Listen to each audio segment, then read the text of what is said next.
Genesis 38:16-30. 16.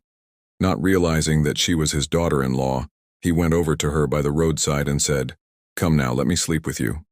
"And what will you give me to sleep with you?" she asked. "First, I'll send you a young goat from my flock," he said. "Will you give me something as a pledge until you send it?" she asked.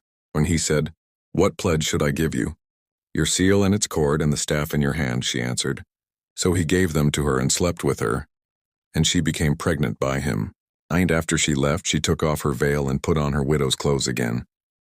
Meanwhile, Judah sent the young goat by his friend the Adullamite in order to get his pledge back from the woman, but he did not find her.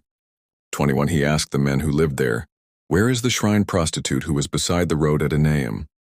"There hasn't been any shrine prostitute here," they said. So he went back to Judah and said, "I didn't find her." Besides, the men who lived there said, "There hasn't been any shrine prostitute here." Then Judah said, "Let her keep what she has, or we will become a laughingstock. After all, I did send her this young goat, but you didn't find her." 24. About 3 months later, Judah was told, "Your daughter-in-law Tamar is guilty of prostitution, and as a result she is now pregnant." Judah said, "Bring her out and have her burned to death." As she was being brought out, she sent a message to her father-in-law. "I am pregnant by the man who owns these," she said. And she added, "See if you recognize whose seal and cord and staff these are." 6.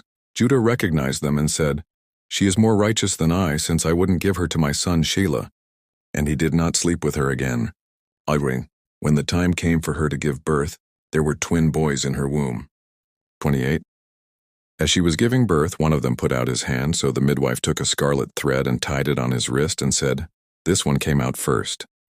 But when he drew back his hand, his brother came out, and she said, "So this is how you have broken out." And he was named Perez. And then his brother, who had the scarlet thread on his wrist, came out, and he was named Zerah.